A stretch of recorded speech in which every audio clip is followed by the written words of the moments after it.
శ్రీ గురుభ్యో నమః. యోగము భారతీయత. ఇది మాస్టర్ ఈకే గారి ప్రసంగ గ్రంథము. ఆ గ్రంథములోని చివరి ఎపిసోడ్ ఈరోజు చెప్పుకుంటూ ఉన్నాము. నారద మహర్షి పూర్వజన్మ వృత్తాంతము ఆ సందర్భములో ఉన్నాము. నారాయణోపాసన అనే దాని గురించి మాస్టారు చెబుతూ ఉన్నారు. ఓం నమో నారాయణాయ అనే మంత్రము ఉచ్చరించటం తేలికే, కానీ అది మంత్రము అవటం కష్టము. ఏదైనా ప్లగ్ కానీ ఒక పెద్ద జనరేటర్ కానీ ఒకని చేతికి ఇచ్చారనుకోండి, దానికి తిన్నగా సంధానము చేస్తే ఇంట్లో బోలెడన్ని పనులు చేసి పెడుతుంది. కానీ విద్యుత్తు లేని ఊళ్ళోనికి, ఒక గ్రామానికి అతడు దానిని పట్టుకొని వెళ్ళాడనుకోండి, జనరేటర్ ఏమి చేస్తుంది? కనుక ఓం నమో నారాయణాయ అనేది అందరికీ మంత్రం అవుతుందా? ఎవడు దానిని మంత్రము చేసి కొంటే అతనికి మంత్రం అవుతుంది, లేకపోతే అక్షరాలవుతవి. ఇక్కడ బల్బు వెలుగుతున్నది కదా అని ఎవరైనా మిగిలిన వారు చూడకుండా దానిని లాక్కొని పోయి వాళ్ళ గ్రామములో పైకి వ్రేళ్లాడగట్టాడనుకోండి, అది వెలుగుతుందా? ఓం నమో నారాయణాయ అనే మంత్రము పరమగురువులు నారదునకు ఇచ్చి వెళ్ళిపోయినారు.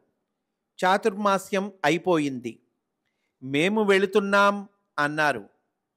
నీకు 3వ మంత్రం ఇస్తున్నాము, నీకు శుభమగుగాక, నారాయణుడు నీలో నిలుచుగాక అని ఆశీర్వదించి వాళ్ళు వెళ్ళిపోయినారు.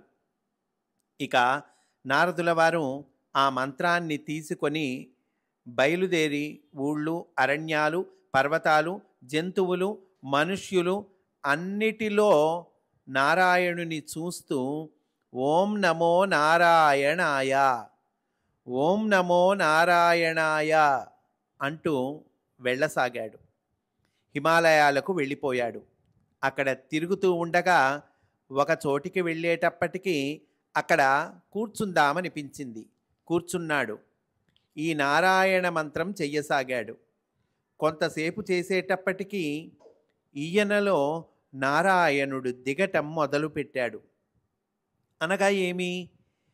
గురువనేవాడిచ్చిన వాక్యం అయస్కాంతంగా పనిచేయగా శిష్యుడు అనే ఇనుప ముక్క మెల్లిగా మెల్లమెల్లగా అయస్కాంతం అవటం మొదలుపెట్టింది. ఇంతలో ఇనుప ముక్కకు ఇంక చోటు ఉండదు. ఆ మార్పు రావటం మొదలుపెట్టింది. మొదలుపెట్టి కొంచెం దూరం వచ్చింది, ఇంకా కొంచెం దూరం వచ్చింది. తన మనస్సు లీనమైపోతోంది. లోపల నారాయణుడు ఉంటున్నాడు. ఇతనికి కనిపిస్తూ ఉన్నది.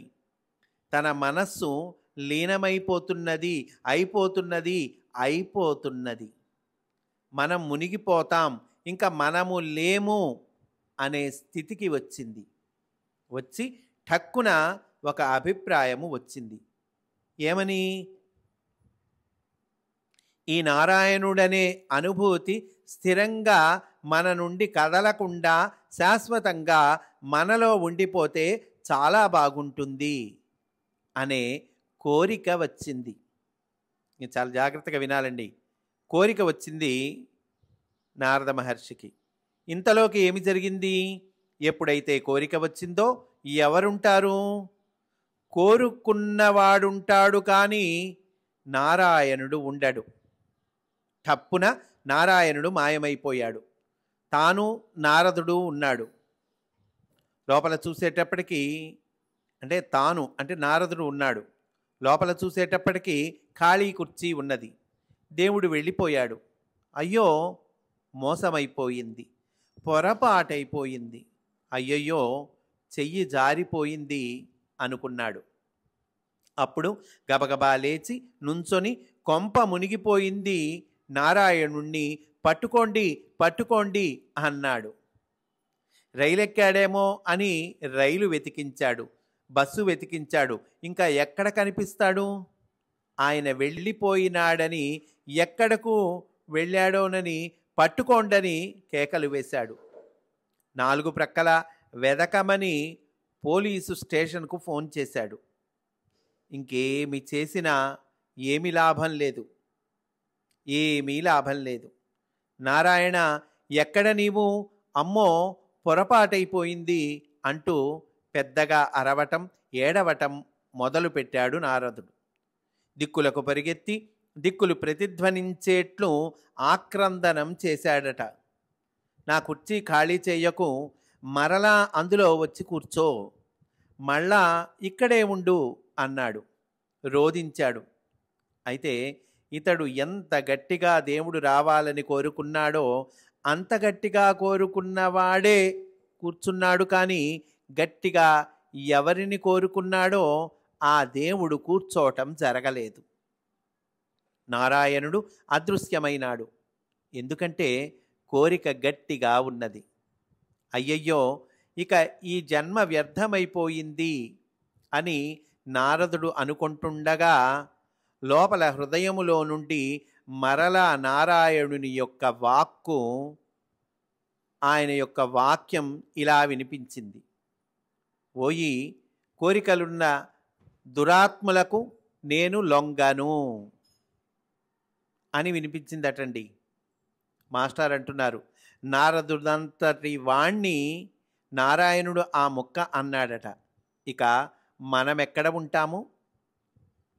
అంతే కదండి. నారద మహర్షినే నారాయణుడు కోరికలున్న దురాత్మలకు నేను లొంగను అని అంటే, ఇంకా మనలాంటి వాళ్ళ పరిస్థితి ఏంటండి? కోరిక ఎక్కడ ఉన్నదో అక్కడ కోరేవాడు ఉంటాడు. కానీ ఎవరిని కోరుతున్నామో అతడు ఎందుకుంటాడు? నేను అందరిలో ఉన్న ఒకడిని, నాకు ఇతరము లేదు, నాకు నేనుగాక వేరొకడు లేడు అని దేవుడు చెప్పాడట. ఇదే విషయాన్ని బైబిలులో తప్పుడుగా అనువాదం చేశారు. ఎక్సోడస్లో I the Lord God, I am jealous God అని ఉన్నది. జెలస్ గాడ్ అంటే అసూయగల దేవుడు కాదు, జెలస్ గాడ్ కాదు. మూలములో అనన్యుడు అని ఉండగా ఇంగ్లీష్లో తప్పుగా జెలస్ గాడ్ అని అనువాదం చేయుట జరిగినది. మూలములో అంటే హీబ్రూ భాషలో నేను ఒక్కడనే ఉన్నాను, రెండవ వాడు ఉండడు అని దేవుడు చెప్పాడు. ఇక్కడ నారదుని కథలో నీవు ఉంటే నేనెందుకుంటాను? ఆ హృదయమనే కుర్చీలో నేనైనా ఉండాలి, నీవైనా ఉండాలి. కోరిక రూపంలో నీవు ఉండటం వల్ల నేనుండటం కుదరలేదు. నీవు అడిగితే నేను వచ్చానా? నేను వస్తూ ఉండగానే నీవు మళ్ళీ అడగటం ఎందుకు? అందుకని ఈ జన్మకు అయిపోయింది. ప్రస్తుతానికి తెర వేయటం జరిగింది. కాకపోతే ఈ టిక్కెట్టుతో రేపు వచ్చి మరలా ఈ నాటకాన్ని చూడవచ్చు. అనగా వచ్చే జన్మలో మరలా దీని వ్యవహారం చూసుకో అని నారాయణుడు నారదునితో అన్నాడు. అప్పుడు శరీరము వదిలిన దాకా నారాయణ మంత్రమే చేస్తూ నారదుడు వేచియున్నాడు. అతడు కావలెనని శరీరము విడువలేదు. శరీరము విడిచిన తరువాత మరల శరీరం పొందటానికి కల్పాంతము దాకా పట్టింది. అనగా ఆయనకు మామూలుగా జన్మ రాలేదు. వచ్చే కల్పములో ఈయనను పరమగురువులలో ఒకడిగా చెయ్యటం జరిగినది. పరమగురువనగా చేసిన జ్ఞానము ఈయనకు ఇచ్చి సర్వాంతర్యామి అయిన నారాయణుని యొక్క దేహము ఈ నారదుడనే జీవి చైతన్యమునకు ఇచ్చి లోకానికి పరమగురువుగా నారదుణ్ణి చేశారు. ఇది నారదుని పూర్వజన్మ వృత్తాంతము.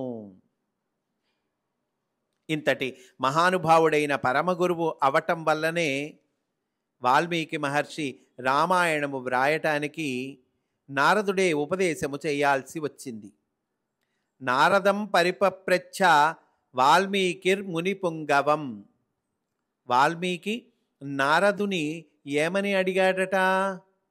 ఈ లోకంలో ఎవడున్నాడు మహానుభావుడు కావ్యం వ్రాద్దామంటే ఎలాంటి వాడు కావాలని నారదుడు అడిగాడట.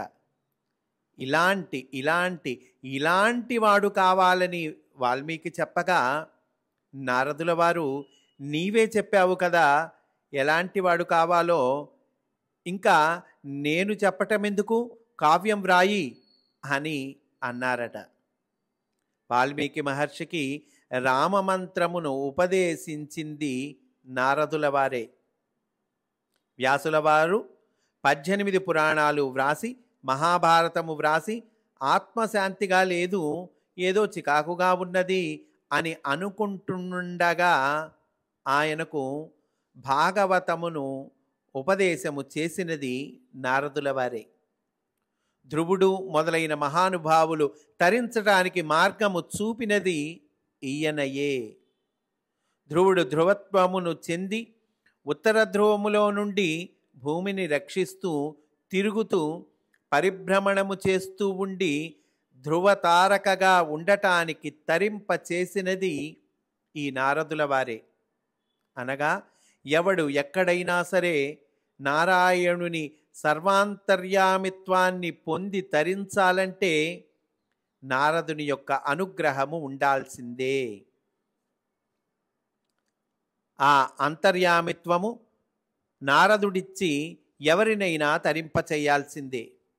నారదుల వారి ద్వారా ఏ గురువు దగ్గర నుండియో మనకు ఆ అయస్కాంత స్పర్శ కలగాలి. ఇదే నారదుని పూర్వజన్మ వృత్తాంతములో ఉన్న కథ.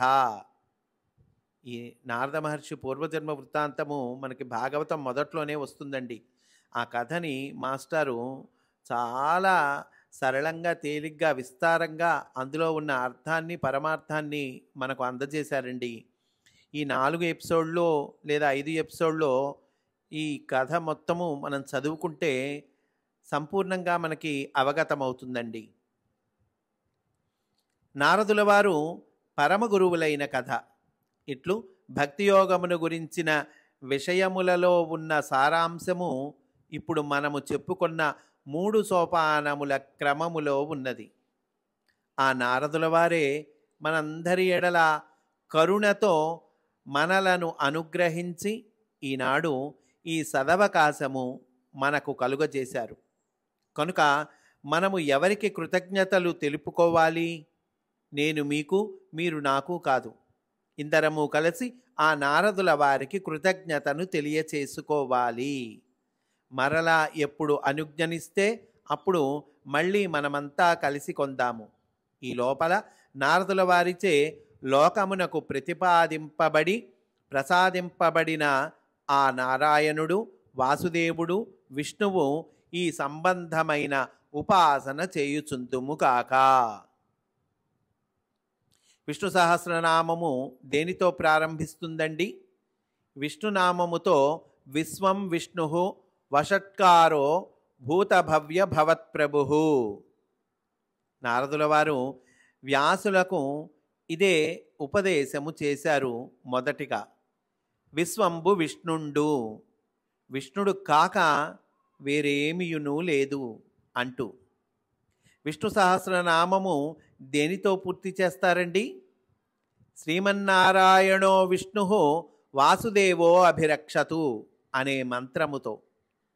విష్ణువు, వాసుదేవుడు, నారాయణుడు అనే ఈ 3 సోపానములు సూచింపబడినవి.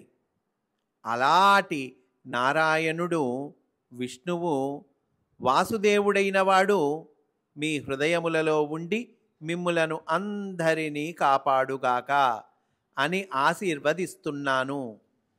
మాస్టారు చక్కగా మనల్ని ఆశీర్వదిస్తూ ఉన్నారండి. మీ హృదయములలో ఉండి ఎప్పటికప్పుడు ఇది చెయ్యండి నాయన, ఇది చెయ్యండి తల్లులు, తండ్రులు, పిల్లలు, మనుమలు అని మీరు చెప్తూ ఉండి సత్సంకల్పములు మీకు కలిగించి తానే మీ హృదయములలో ఉండి తానే నడుపుతూ మీ హృదయములకు సారథి అయి గీతోపదేశము కూడా చేసి చిరకాలము ఆయురారోగ్య ఐశ్వర్యములతో మిమ్ములను మీ పిల్లలను మీ పరివారమును మీ కుటుంబమును వర్ధిల్ల చేయుగాక అని ఆశీర్వదిస్తున్నాను. స్వస్తి ప్రజాభ్యః పరిపాలయంతాం న్యాయేన మార్గేణ మహీం మహీశాః. గోబ్రాహ్మణేభ్యః శుభమస్తు నిత్యం. లోకాః సమస్తాః సుఖినో భవంతు. ఈ రకంగా మాస్టారు మనందరికీ ఆశీస్సులను అందిస్తూ ఈ గ్రంథాన్ని పూర్తి చేశారండి. మనము కూడా ఈరోజు ఇక్కడితో పూర్తి చేసుకుందాం. మళ్ళీ రేపటి రోజున ఒక చక్కటి గ్రంథంతో మనమందరము చక్కగా అధ్యయనము చేయటము ప్రారంభించుకుందాము అని తెలియచేస్తూ స్వస్తి. వాసుదేవా.